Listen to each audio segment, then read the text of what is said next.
अस्सलामुअलैकुम तमाम स्टूडेंट। जैसे कि प्रैक्टिकल सेंटर का कॉम्प्रिहेंसिव पेपर 2022 मैथ्स का आपकी खिदमत में पेश किया जा रहा है। बहुत से बच्चे प्रैक्टिकल सेंटर के पेपर्स को कंसिडर करते हैं और चूँकि अभी मॉडल पेपर नहीं आया और जाहिर सी बात है हर इंस्टीट्यूट ने अपने कॉम्प्रिहेंसिव पेपर लेने और यहाँ पे 40 MCQs का तो फाइनली सबको मालूम है। लेकिन सिलसिला ये है कि शॉर्ट और लॉन्ग का अभी कोई भी इस सिलसिले में हतमी तौर पे फ़ैसला नहीं आया। जबकि एमसीक्यू सॉल्व करवाने के बाद हम आखिर में आपको जो है इसका शॉर्ट क्वेश्चन और लॉन्ग क्वेश्चन दोनों दिखाएंगे। तो पहली एमसीक्यूज़ आ चुकी है जिसमें सेंट्रॉयड पूछा हुआ है कि सेंट्रॉयड में जो हमारी रेशियोज़ है वो क्या होती है। तो याद रखें कि मीडियंस बुनियादी तौर पे angle to opposite mid side पर टच होता है और इसकी हमेशा vertex to mid side opposite की रेशियो 2:1 होती है और टोटल 3 मीडियंस होते हैं और सभी की रेशियो 2:1 होती है। तो इस तरीके से ये पहली एमसीक्यूज़ हो चुकी। अब सेकंड एमसीक्यूज़ जिसमें ऑड और इवन फंक्शन का सिलसिला है। याद रखें कि x की जगह -x रख के f माइनस एक्स अगर इक्वस टू एफ एक्स आता है तो इवन फंक्शन है और इसी तरह अगर f में x को नेगेटिव रखें और -f(x) आए तो ऑड फंक्शन है। तो यहाँ पे ना ऑड है ना इवन है और आपके सामने हमने सॉल्व करके रखा है जिसे आप आसानी समझ सकते हैं। और इसके बाद नंबर 3 पे आते हैं। तो यहाँ पे ये तमाम MCQs ऑलरेडी हमारे जो 20 लेक्चर्स हैं उसमें ये मौजूद हैं। वीडियो के एंड में आपको लिंक दिया जाएगा और यहाँ पे f(x) का न्यूमरेटर में डेरिवेटिव दिया है। तो याद रखेंगे इस सूरत में ln f(x) आंसर आता है। क्योंकि अगर f(x) ऊपर आता है तो इसकी पावर -1 आ जाती है जो कि अनडिफाइंड होता है। तो लिहाजा इसके फार्मूले के लिहाज से इसका answer ln f(x) plus c आपको मालूम है कि लगाना होता है। इसके बाद नंबर 4 है। तो यहाँ पे भी ये भी MCQs एग्ज़ाम में बहुत ज़्यादा रिपीट होती है और बुनियादी तौर पे जो डिनोमिनेटर में दिया हुआ है जैसे कि हम आपको दिखा रहे हैं इसे लेट करके भी आप कर सकते हैं, डायरेक्ट भी कर सकते हैं। तो 1+x² का जैसे ही हम डेरिवेटिव लेते हैं तो 2x dx हमारे पास आता है और उसके बाद यहाँ पे भी ln की सूरत में ही आंसर आएगा 1+x² + c। और चूँकि दोनों एक ही जैसी थी MCQs। अब इसके बाद नंबर 5 पे आते हैं। तो ये सिंपल आपको फार्मूला याद होना चाहिए क्योंकि ln sec अगर डेरिवेटिव लेते हैं तो ln का कहना होता है कि जो भी उससे आगे है उसे अपॉन में यानी कि डिनोमिनेटर में ले जाया जाए और फिर सेकंड टाइम में sec x का डेरिवेटिव लेंगे तो हमारे पास इसका आंसर आ जाएगा sec x और tan x। तो sec x से sec x कैंसिल हो जाएगा तो आंसर tan x आ जाएगा। इसके बाद नंबर 6 के ऊपर बात, इसमें हमें वो कंडीशन बतानी है जिसके अंदर एक्सट्रीम वैल्यू को फाइंड आउट करना होता है। तो याद रखें जिन बच्चों ने क्वेश्चंस को फाइंड आउट किया है या उसको सॉल्व किया है वो बाखूबी जानते हैं कि f(x) इक्वस टू 0 हो तो हमारे पास एक्सट्रीम वैल्यूज़ की बेसिस पे हमें वो पॉइंट्स पता लग जाते हैं। और ये बात याद भी रखी जा सकती है। अगर बहुत से स्टूडेंट को ये बात समझ में नहीं आती तो वो इसे याद भी रख सकते हैं कि एक्सट्रीम वैल्यू हमेशा f(x) इक्वस टू 0 पे फाइंड आउट होती है। अब इसके बाद नंबर 7 है और 7 में याद रखें कि ln के प्रोसेस के मुताबिक बहुत सी MCQs दी जाती है। अब जैसे डेरिवेटिव लेना है और यहाँ पे करके भी हम दिखा रहे हैं। तो जैसे हम डेरिवेटिव लेंगे तो ln e एक्सपोनेंशियल की पावर x का स्क्वायर है तो वो अपॉन में आ जाएगा और फिर उसका डेरिवेटिव लेंगे तो एक्सपोनेंशियल x² ही आएगा जो कटिंग होने के बाद x² का जैसे कि डेरिवेटिव लिया जाता है तो 2x इसका आंसर आ जाएगा। तो इसके बाद नंबर 8 है। तो यहाँ पे एसेंट्रिसिटी कहा है कि अगर 1 हो तो कोनिक में वो कौन सी शेप है।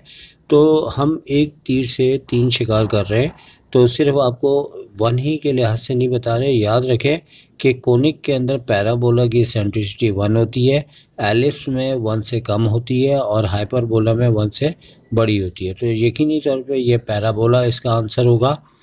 तो इसके बाद नंबर 9 दिया है। तो 9 पॉइंट भी बहुत ज़्यादा एग्ज़ाम में रिपीट होता है। इंटीग्रेशन में f(x) की पावर n दी है और आगे उसका डेरिवेटिव है तो ये सिंपल एक इसका रूल है जिसके मुताबिक हमें याद रखना पड़ेगा कि इंटीग्रेशन में एफ एक्स की पावर एन है और एन नॉट इक्वल टू -1 है, वरना एल एन में इसका आंसर आ जाता।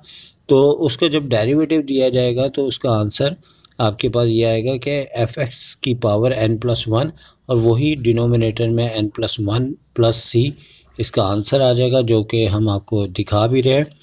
अब बात करते हैं नंबर 10 की। तो 10 पॉइंट बहुत ज़्यादा आता है और इससे रिलेटेड बहुत से और भी हैं जो कि सिंपल थोड़े बहुत चेंजिंग किए जाते हैं। यहाँ पे लिमिट आपने अप्लाई पहले चेक करनी है, अगर डायरेक्ट आ रहा है तो ठीक है, नहीं आ रहा तो x² - 9 पे फार्मूला अप्लाई करके जैसे x-3 और x-3 कैंसिल हो जाएंगे और लिमिट अप्लाई करते हुए x+3 यानी कि 3 + 3 6 इसका आंसर हो जाएगा। अब नंबर 11 पे आते हैं। तो यहाँ पे इनका कहने का मतलब ये है कि अगर 2 या 3 लाइन एक पॉइंट से गुजरें तो उस पॉइंट को क्या कहा जाता है। तो याद रखें कि 2 लाइन अगर आपस में एक दूसरे को कट करती हैं तो इंटरसेक्शन, और अगर 2 या 2 से ज़्यादा लाइनें एक पॉइंट से गुजरे तो वो कॉन्करेंट पॉइंट कहलाता है। तो अब इसके बाद नंबर 12 पे आते हैं। तो 12 पे हमें बेसिकली एक डिस्टेंस बताना है, एक पॉइंट दिया हुआ है और उसका वाई एक्सिस से डिस्टेंस बताना है।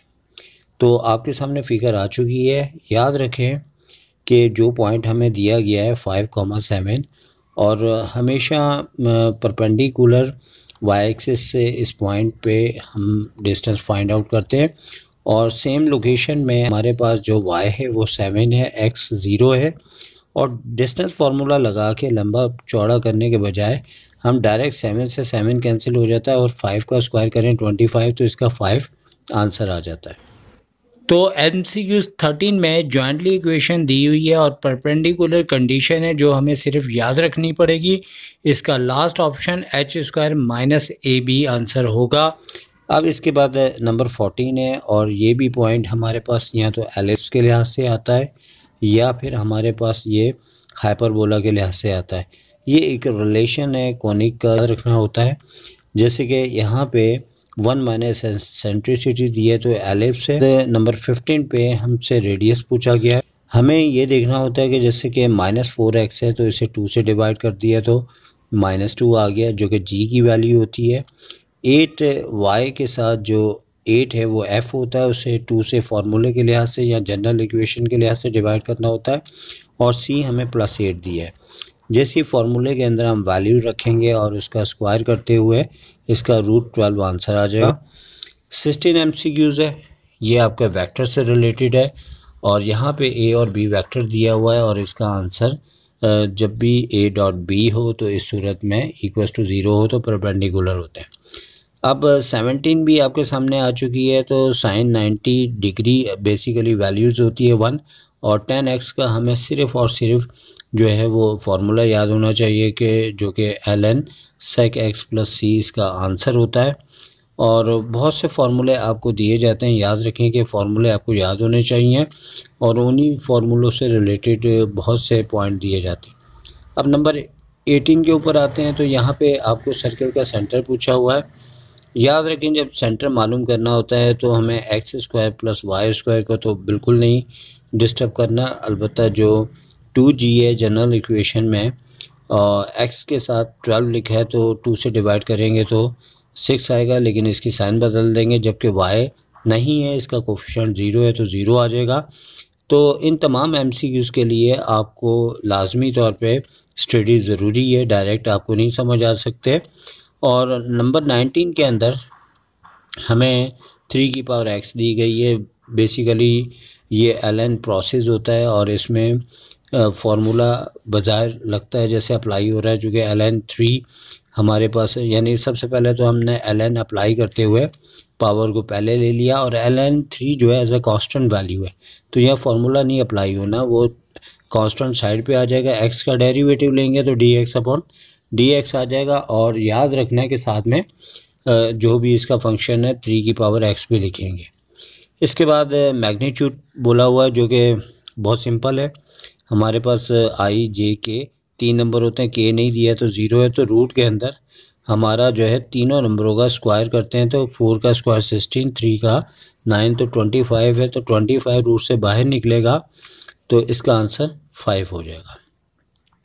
तो इसका सोल्यूशन स्क्रीन में नहीं आ सका, लिहाजा आप बातों के ज़रिए आप समझें और इंशाल्लाह हो जाएगा। 21 में आपको दिया हुआ है कि स्लोप आपने bisector of first and third quadrant पूछा है, तो याद रखें कि जब लाइन फर्स्ट और थर्ड क्वाड्रेंट का बाइसेक्टर होता है तो फर्स्ट क्वाड्रेंट में इसका एंगल 45 बनता है और हमारे पास फार्मूला होता है m = tan थीटा और 45 डिग्री चूँकि यहाँ पे इसका लाइन के साथ बनता है तो 1 इसका आंसर हो जाएगा, चूँकि tan 45 डिग्री 1 वैल्यू होती है।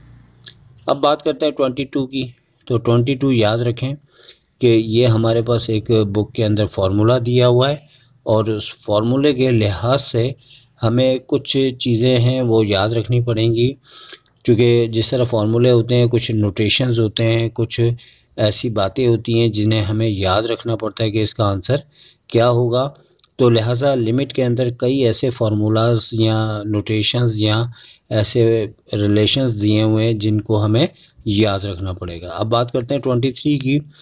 तो 23 में एक्सपोनेंशियल दिया हुआ है और याद रखें कि एक्सपोनेंशियल का डेरिवेटिव और इंटीग्रेशन वही आता है, सिर्फ और सिर्फ जो इसकी पावर होती है, जैसे कि यहाँ पे हमें पावर इसकी दी हुई है, गालिबन बहुत हल्का लिखा हुआ है, लेकिन यहाँ पे cos x sin x लिखा होगा और उसके लिहाज से हम उसका डेरिवेटिव लेते हैं तो sin x का डेरिवेटिव cos x होता है। तो चूँकि जो एक्सपोनेंशियल के ऊपर पावर होती है हमें उसका डेरिवेटिव ले लेना होता है। तो अब उसके बाद 24 है, तो ये भी पॉइंट काफ़ी अच्छा है और इसमें हमें फंक्शन f(x) दिया और मैक्सिमम वैल्यू के लिहाज से पूछा है कि कौन सा यहाँ पे आपका करेक्ट आंसर। याद रखें जब मैक्सिमम वैल्यू होती है तो आप याद रखें कि उसका बिल्कुल अपोजिट है कि ज़ीरो से वैल्यू हमेशा डबल डेरिवेटिव के लिहाज से कम होती है और क्वेश्चन के अंदर भी ये सीन आपका आता है कि डबल डेरिवेटिव लेते हैं, अगर वैल्यू ज़ीरो से कम आए तो वो मैक्सिमम आपका आंसर कहलाता है। अच्छा 25 पे आ चुके हैं और 25 में हमें बताना है कि ये दोनों दो इक्वेशंस हैं और परपेंडिकुलर की कौन सी फॉर्म है। तो अगर हम दोनों इक्वेशन के स्लोप फाइंड आउट करें और करने के बाद दोनों के स्लोप को यानी कि कंपेयर करें तो इस सूरत में हमारे पास जो है वो दोनों लाइनें परपेंडिकुलर की सूरत में जो हमारा रिलेशन बनता है वो हमारा क्रॉस मल्टीप्लाई करने के बाद हमें बी आंसर आ जाता है। इसके बाद 26 के ऊपर बात करें तो यहाँ कॉन्करेंसी ऑफ द एल्टीट्यूड पूछ रहे हैं। ये पॉइंट पता नहीं क्या है कि बोर्ड वाले बहुत कम ना मैट्रिक में पूछते हैं ना इंटर में पूछते हैं, ज़्यादातर वो सेंट्रॉइड के ऊपर बात करते हैं। याद रखें एल्टीट्यूड के अंदर वर्टेक्स से अपोजिट साइड पे परपेंडिकुलर यानी 90 डिग्री बनता है और 3 एल्टीट्यूड का जो कॉन्करेंट पॉइंट होता है वो आपका ऑर्थोसेंटर कहलाता है। तो इसके बाद हम नेक्स्ट पॉइंट पे आते हैं और यहाँ पे हमें कहा है कि बताएं कि इस लाइन का परपेंडिकुलर क्या होगा। तो याद रखें कि इस सूरत में x का कोफिशिएंट y का बन जाना चाहिए और y का जो कोफिशिएंट है वो x का बन जाना चाहिए और दोनों में से किसी एक की साइन चेंज हो जाए। तो इस सूरत में आपका फर्स्ट ऑप्शन है जो कि बिल्कुल सूटेबल है और ये सिर्फ टेक्निक है कि x का कोफिशिएंट y का बन जाता है, y का x बन जाता है और किसी एक की साइन होती है चेंज। तो इंटीग्रेशन पे बहुत ज़्यादा जोर रखा हुआ है इन्होंने। अब फिर एक्सपोनेंशियल दे दिया हुआ है और एक्सपोनेंशियल वही आएगा और इस बार 10x है एक्सपोनेंशियल के ऊपर पावर और उसका डेरिवेटिव चूँकि सेक स्क्वायर होता है तो यकीनी तौर पे हम इसका आंसर बआसानी बता सकते हैं जो कि आपका सेकंड आंसर होगा। और 29 MCQs है, ये भी ज़बानी करने वाली है कि इंटीग्रेशन के बाद ax + b जब दिया जाए तो हमें इसका डेरिवेटिव लेना है जो कि a आ रहा है। तो याद रखें कि हमारे पास ये जो ब्रैकेट है इसकी पावर 1 बढ़ा दी जाएगी, 1 और 1 2 हो जाएगी और अपॉन में भी पावर 2 लगाई जाती है, जबकि जो इसका डेरिवेटिव है ax + b उसका डेरिवेटिव a आ रहा था वो हमेशा अपॉन में आ जाएगा। तो फर्स्ट वाला ऑप्शन उसके लिहाज से बिल्कुल सूटेबल है। तो याद रखें कि अगर आपने अच्छा पढ़ा है तो फिर ही आप ये पॉइंट समझ सकते हैं, वरना वीडियो आपकी 2 घंटे की हो जाएगी। तो 30 पॉइंट है और 30 पॉइंट में भी एल एन पे जैसे कि मैंने कहा बहुत ज़्यादा जोर दिया हुआ है, तो इन्होंने इसका डेरिवेटिव लिया है। तो एल एन में जैसे पावर होती है पहले आ जाती है और एल एन से आगे वैल्यू को अपॉन में ले जाया जाता है, फिर उस वैल्यू का डेरिवेटिव लेते हैं तो हमारे पास 2x आता है, जो कि मल्टीप्लाई होने के बाद 6x हो जाएगा जैसे कि आपको दिखा रहे हैं, और अपॉन में 1 + x² ही रहेगा। तो यकीनी तौर पे आप इसका जो आंसर है बआसानी सेलेक्ट कर सकते हैं। 31 है, इसमें length of the latus rectum of the parabola है। याद रखें कि पैराबोला के लेटस रेक्टम का फार्मूला होता है मॉड के अंदर 4a होता है, और a हमारे पास जो है वो फाइंड आउट करना होता है। तो हम इसकी इक्वेशन से जब कंपेयर करते हैं तो 4a = 1 और a की वैल्यू 1/4 आ जाती है। और जैसे कि 4a लिखा हुआ है तो a की वैल्यू 1/4 आने के बाद लेटेस्ट रेक्टम इसका 1 आ जाता है, तो 1 ही इसका करेक्ट आंसर होगा। इसके बाद 32 के ऊपर बात करें तो ये फार्मूला दिया हुआ है। फार्मूले के मुताबिक जैसे कि आप देख सकते हैं कि 1/1 + x² होता है, लेकिन चूँकि x आपके पास 2x बन रहा है और 2x का स्क्वायर करने के बाद 4x² और 2x का जैसे ही हम डेरिवेटिव लेते हैं तो 2 आ जाता है। तो लास्ट ऑप्शन इसका करेक्ट है, और काफ़ी ज़्यादा इन्होंने जो है वो डेरिवेटिव और इंटीग्रेशन दिया है। तो अब बात करते हैं 33। तो इससे पहले एसेंट्रिसिटी आपको पैराबोला के लिहाज से दी थी 1 थी, और यहाँ एसेंट्रिसिटी कोनिक की दे रहे हैं 2/3। अगर तो आपका नंबर 1 से आपका छोटा होगा तो एलिप्स की एसेंट्रिसिटी होगी, जैसे कि हमने आपको पहले बता दिया था, और 1 से बड़े होने पे हाइपरबोला, और 1 होने पे आपका पैराबोला, और 0 होने पे सर्किल होता है। तो अब मैं क्या कहूँगा, एक तीर से 4 शिकार, हमने 4 आंसर आपको बता दिए।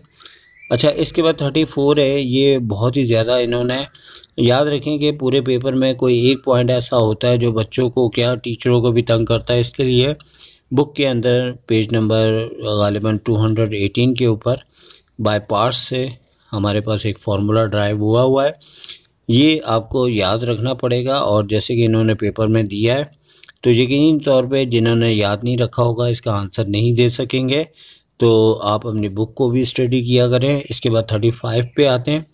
35 पे बुनियादी तौर पे देखें, किसी में भी डज नॉट एग्जिस्ट, कहीं पे भी ऐसा ऑप्शन नहीं था। हमारे पास यहाँ पे f-3 दिया गया है, जबकि f के अंदर -1 और 4 इसकी लिमिट है, और -1 से डाउन -3 आ जाता है तो डज़ नॉट एग्जिस्ट इसका आंसर हो जाएगा। चूँकि इसका आंसर 9 हमें दिया हुआ है, लेकिन चूँकि इसकी रेंज के अंदर -3 जो है वो, जैसे कि आप देख रहे हैं, f-4 और 4 के दरमियान आपको दिया हुआ है, तो वो नंबर नहीं आ रहा। इसके बाद 36 पे आ जाते हैं। तो 36 पे आपको बहुत सारी शेप्स हैं, इनका बहुत अच्छा आइडिया होना चाहिए, हर अच्छे टीचर आपको बताते हैं। हमने आपको सारा बताया कि लाइन में x और y की 1 पावर होती है, सर्किल में x² y² दोनों कोफिशिएंट सेम और साइन भी सेम, और एलिप्स के अंदर जो है sign same but coefficient different होंगे, और हाइपरबोला में सेम भी हो सकते हैं और डिफरेंट भी हो सकते हैं, लेकिन एक प्लस होगा एक माइनस होगा। तो लिहाजा यहाँ पे जो आंसर है वो आपके पास एलिप्स, इसका आंसर एलिप्स के लिहाज से आपको दिया हुआ है। और यहाँ पे हाँ, अब 37 आ चुका है। तो 37 के अंदर आपको बताना है कि एक लाइन है जो कि इक्वेशन है, उसका स्लोप 5 दिया है और ओरिजिन से गुजर रही है, तो आपको करके दिखाया हुआ है। आप देख सकते हैं कि जो हमारी इक्वेशन होती है और स्लोप होता है, और उसमें जो भी ओरिजिन है x1 y1 हो गया, स्लोप रख के हमारे पास आंसर आ गया। इसके बाद 38 है। तो 38 के अंदर जो है हमने पेयर ऑफ लाइंस यानी जॉइंटली इक्वेशन दी है, और कहा जा रहा है कि आप जॉइंटली इक्वेशन के बारे में बताएं कि ये क्या है। याद रखें कि इसकी मिडिल टर्म ब्रेक करने के बाद हमारे पास वही जो इससे पहले हमने बात डिस्कस की थी कि दो इक्वेशंस आ रही हैं, दो ब्रैकेट आ रहे हैं। एक्स का कोफिशिएंट जो है वो वाई का बना हुआ है सेकंड में, जैसे कि बता रहे हैं, और वाई का कोफिशिएंट एक्स का बना है, और एक यानी कि 1x की जो साइन है वो चेंज हुई है, तो ये आपके पास परपेंडिकुलर होगा इस सूरत में। तो 39 में चूँकि क्रिटिकल नंबर्स कहा गया है, जो कि पुरानी बुक में लिखा था, इसका भी मतलब होता है कि एक्सट्रीम नंबर्स। और जैसे ही हम डेरिवेटिव लेंगे तो हमारे पास 2x माइनस का 2 आएगा, और f डैश x को ज़ीरो रखते हुए हमारे पास x की वैल्यू 1 आ जाएगी, और यही इसका करेक्ट आंसर होगा।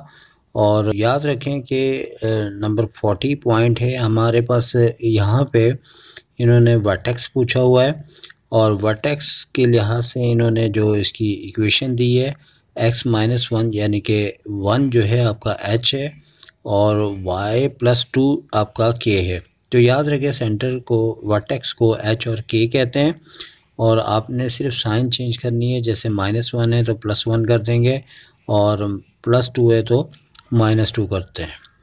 अब यहाँ पे हम डिस्कस कर लेते हैं इनका शॉर्ट क्वेश्चन आंसर। जैसे कि मैंने शुरू में भी बताया था कि बोर्ड का अभी मॉडल पेपर नहीं आया, इन्होंने पुराने पैटर्न से 10 क्वेश्चन हमें कहा गया है। तो चूँकि बहुत से स्टूडेंट प्रैक्टिकल ज्योमेट्री के इम्पोर्टेंस को काफ़ी ज़्यादा अहमियत देते हैं, और यकीनी तौर पे तमाम वो क्वेश्चंस हैं जो कि बार बार रिपीट हो रहे हैं। और आप देख सकते हैं आपकी खिदमत में एमसीक्यूज़ हमने एक्सप्लेन की, और चूँकि और करके बहुत ज़्यादा दी हैं। और प्रैक्टिकल सेंटर वालों की ये कोशिश होती है कि मैक्सिमम जो है आपको इम्पॉर्टेंट क्वेश्चंस दिए जाएं, जिसकी बुनियाद पे उन्होंने और लगा के एक के बजाय 2 या 3 क्वेश्चंस दिए जाते हैं। और इससे ये भी फ़ायदा होता है, वीक से वीक बच्चा भी जो है वो लाजमी कुछ ना कुछ पेपर को फाइंड आउट कर सकता है। और 3 सेक्शन होते हैं, और यहाँ पे उन्होंने 5 में से 3 क्वेश्चन पुराने पैटर्न के मुताबिक बोला हुआ है, और एक क्वेश्चन तीनों सेक्शन में से किसी एक से आप कर सकते हैं, और 10 बोले हुए हैं। लेकिन बात सारी ये है कि अगर ये देखा जाए तो पहले 20 एमसीक्यूज़ थी, अब 40 हैं। तो इस लिहाज से ये 3 आवर्स का पेपर नहीं था, क्योंकि यहाँ पे अलबत्ता ये है कि लॉन्ग इन्होंने थोड़ा सा 20 मार्क्स का कर दिया हुआ है, और यहाँ पे 2 क्वेश्चंस करने हैं। और याद रखें कि पहले इंटीग्रेशंस का कंपलसरी क्वेश्चन होता था, और 6 पार्ट्स होते थे, और उसमें से 4 करने होते थे।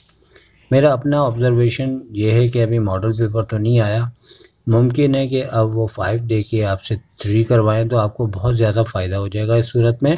और यहाँ पे जो फर्स्ट क्वेश्चन है, मैं भी अपने स्टूडेंट्स को इम्पोर्टेंट कहता हूँ। सेकंड का जो सेकंड वाला है ये भी बहुत ज़्यादा इम्पोर्टेंट है, बहुत ज़्यादा रिपीट होता है। इसके बाद 4 का 1 वाला, 2 वाला, ये सारे इम्पोर्टेंट है और मोस्ट इम्पॉर्टेंट क्वेश्चंस हैं। और यहाँ पे इंटीग्रेशन में जो है वो आपकी 6.10 और 6.4 किसी दौर में वो लॉन्ग के अंदर उससे 4 मार्क्स के बनते थे क्वेश्चन। लेकिन जैसे कि आखिर में इन्होंने आपको दिया हुआ है, जिसके अंदर इन्होंने 6.11 से 2 क्वेश्चंस बल्कि 3 क्वेश्चंस दिए हैं, और तीनों क्वेश्चन मोस्ट इम्पॉर्टेंट है। आप इसको करें, इंशाल्लाह आप के लिहाज से बहुत बेहतर इन्होंने पेपर बनाया हुआ है। डेरिवेटिव के भी तमाम क्वेश्चन इम्पॉर्टेंट है। तो अब आपसे नेक दुआओं के साथ इजाज़त चाहेंगे। मैक्सिमम पेपर हमारी खिदमत में आप पेश करें, हम उसकी एमसीक्यू सॉल्व करेंगे। टेक केयर, अल्लाह हाफ़िज़।